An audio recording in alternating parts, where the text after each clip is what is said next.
if you're looking to scale your business, whether you're a service business, whether you're a realtor, whatever it is, we've got clients across the board.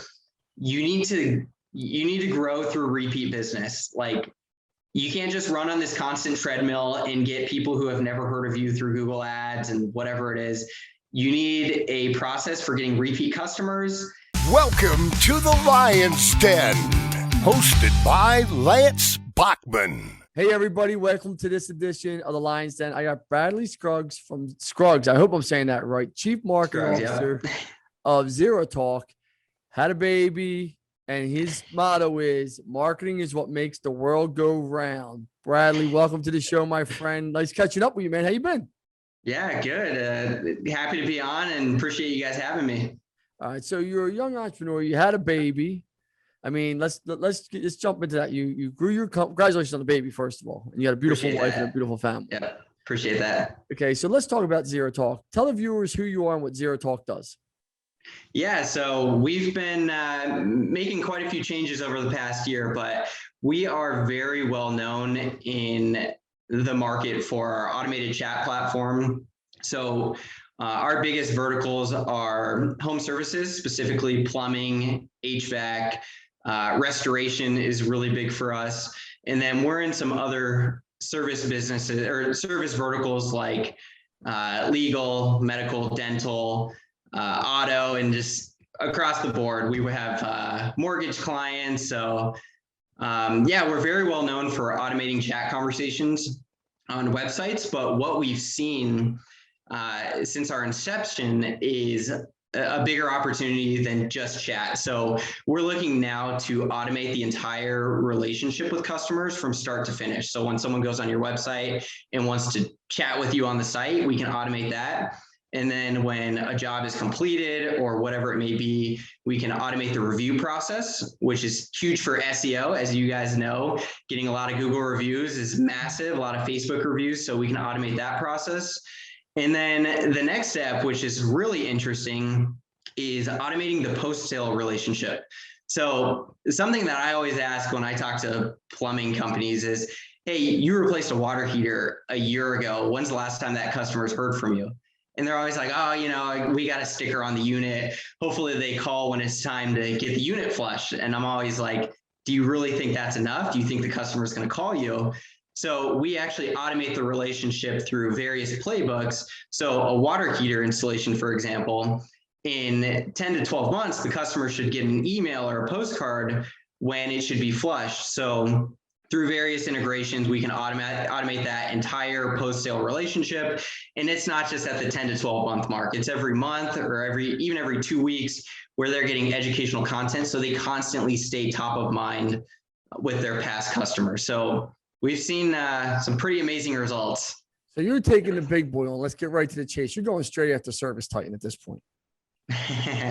Service Titan is they're doing this through Marketing Pro, and to be honest, like, Service Titan's a great company. They're a multi-billion-dollar company. They're working with all the big companies across the nation, which is great. They have Marketing Pro, which works really well. The only thing with Marketing Pro is the companies have to do a lot of the content themselves. So they have to do a lot of the setup, and that's where we've gotten a lot of feedback and seen it as quite a pain point, because I'll ask them like, oh, who's writing all the content for you? And it's always like, you know, we're doing it. We're doing even like postcards. We're doing the postcard designs. And the reality is these marketing managers of these plumbing and HVAC companies, they don't necessarily have all the time in the world to be doing this. So we take care of everything. We have playbooks already written out with 1 to 2 years worth of content. And when they're ready to keep going, we just add to it. Very simple. So yeah, that's a huge differentiator. If you like this content and you're trying to grow your business, follow me at Lance Bachman and Lance Bachman Digital on Facebook.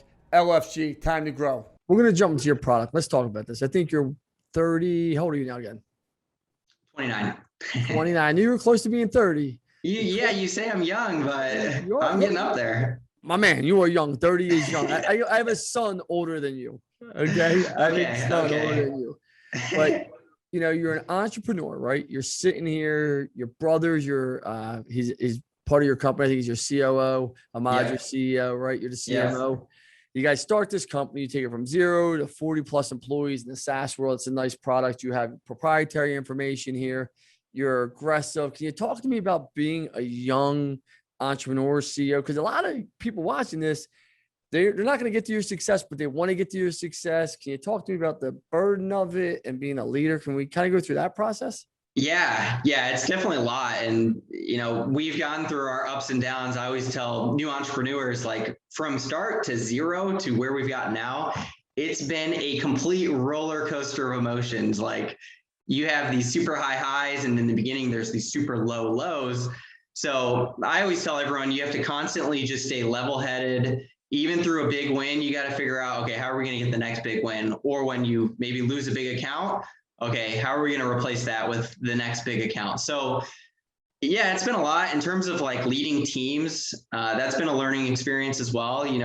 We have 40 plus employees now, and this is our first time doing it. This is our first company. We've made mistakes along the way, which is completely normal, but we've done a lot of things right, which is good too. So it's just important to lead by example. We're working every single day. A lot of young entrepreneurs even think like, oh, I'm just going to put people in place and they'll do everything for me. That is not the reality at all. You got to lead by example, build that culture of our culture is, that all in mentality. You got to be all in.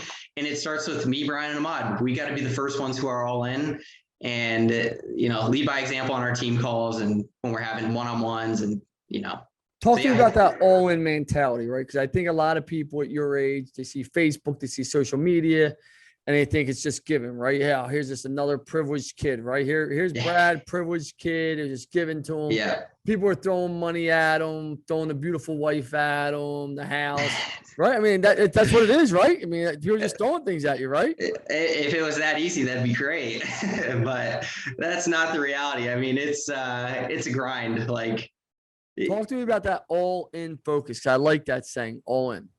Yeah. We tell our team, like, if you're not all in, don't even waste your time here, because at the end of the day, we're a startup. We're on a clear path to get to 10 million, our yearly revenue, and it takes that all in mentality to get there.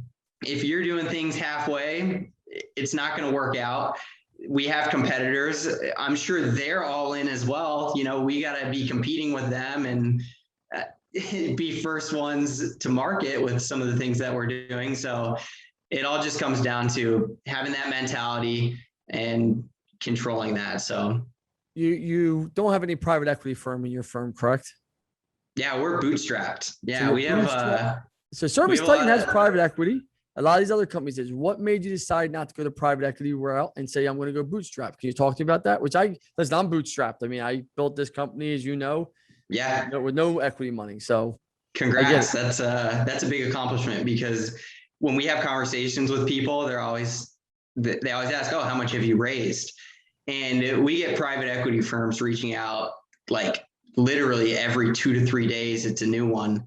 And it's great to have it, at our fingertips. We can always raise money if we wanted to, but the reality is we're a profitable SaaS company. We invest all of our profit back into growth. Like when we're hiring, it's all of our profits back into growth.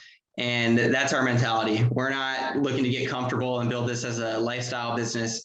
We're investing our own money into this. And if we ever want to raise money, we can, but in the near future, it's not looking like we're going to.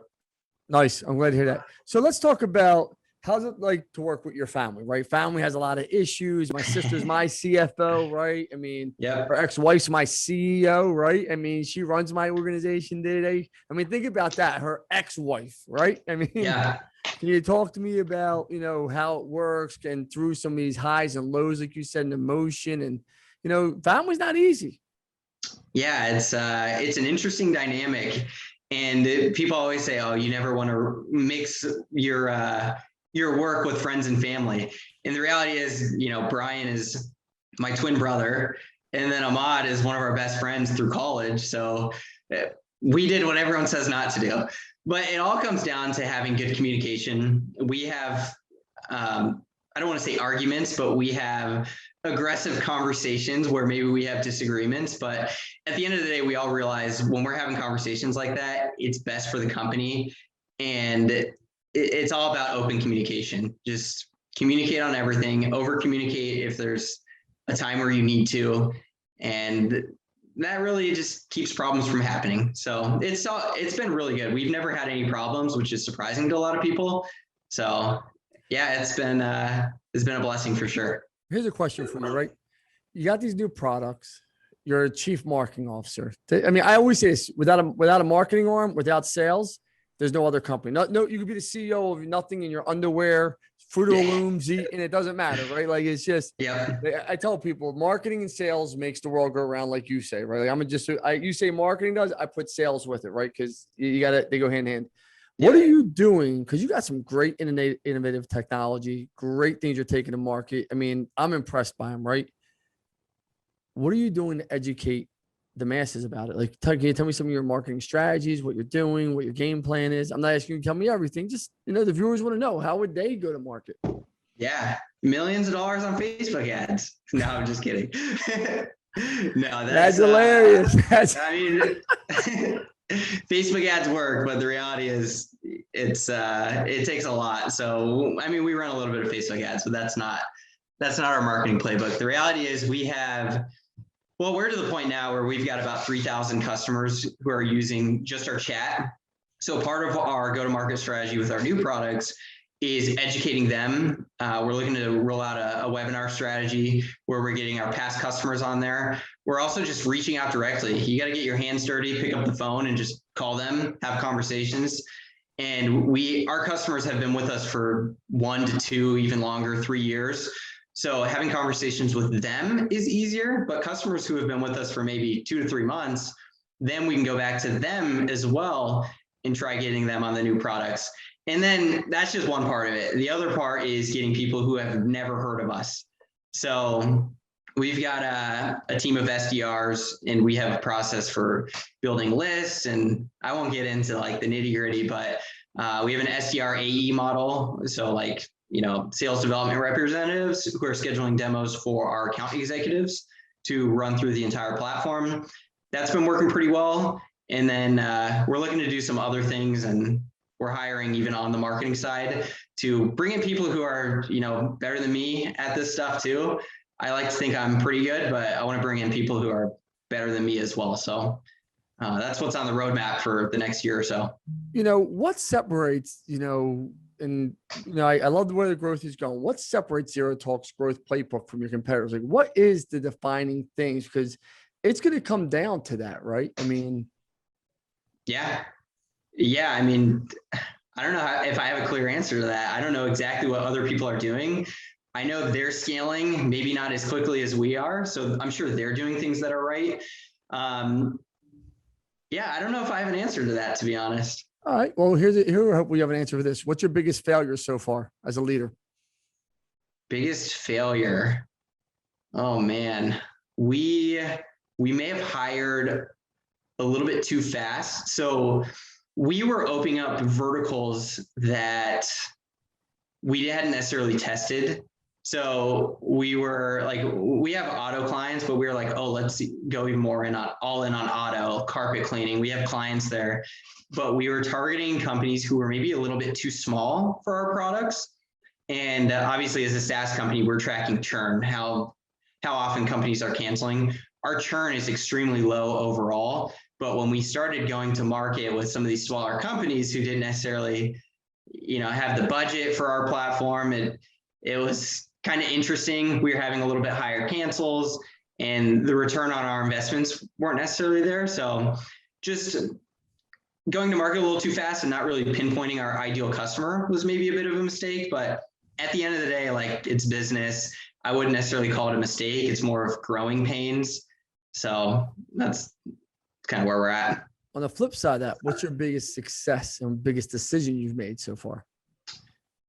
Talking to current customers. So like, I've flown out to multiple places, Denver. We've got a lot of companies in Arizona, visiting them in person, going through their CRM and seeing how much revenue they're making from certain marketing avenues, we saw a big opportunity with past customers. So for example, like a big company in Arizona, a big company in Denver, their business is like 50 to 60% on past customers. When I was looking at some of the smaller companies, their percentage of past customers was like 30 to 40%. So we were like, man, how do we help them build relationships with their customers so that they can get repeat business and people actually coming back to them? So that's actually why we built some of our additional products where they can re-engage past customers. And I think that's the biggest success, is talking to past customers so that we actually know what to build for the future. This is a marketing show and you are the CMO. What's the best decision in marketing you've ever made? That's a good question. Getting dirty, picking up the phone, making calls, and getting your hands dirty. Like, no digital marketing, no digital marketing success. I mean, we run like Facebook ads and it works super well, and we run Google ads and it works. We get returns there, which is great. But at the end of the day, when we're making like outbound calls and getting our hands dirty and actually talking to customer, that's where we've seen the most success. So we're doing all the digital stuff, which works really well. We've got a great site. We get inbound leads there. We've grown word of mouth. Like, it works really well. The one thing I will say that I know you're looking for more of like a digital answer, is Facebook groups have been really good as well. So very targeted groups of where our ideal customer is going. We've seen a lot of success there in reaching out to them directly. Here's a question for you.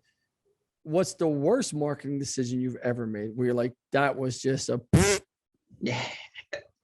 Very early on, running Facebook ads when I had no clue what I was doing, it was thousands of dollars just evaporated. Tens of thousands of dollars evaporated. Not just like $1,000. This is a lot of money. Brad, here on the final roar, and this is why I truly believe, because I do believe in your product. You know that. Yeah. Why should customers and potential customers use ZyraTalk, and how will help change their business? Yeah. At the end of the day, if you're looking to scale your business, whether you're a service business, whether you're a realtor, whatever it is, we've got clients across the board.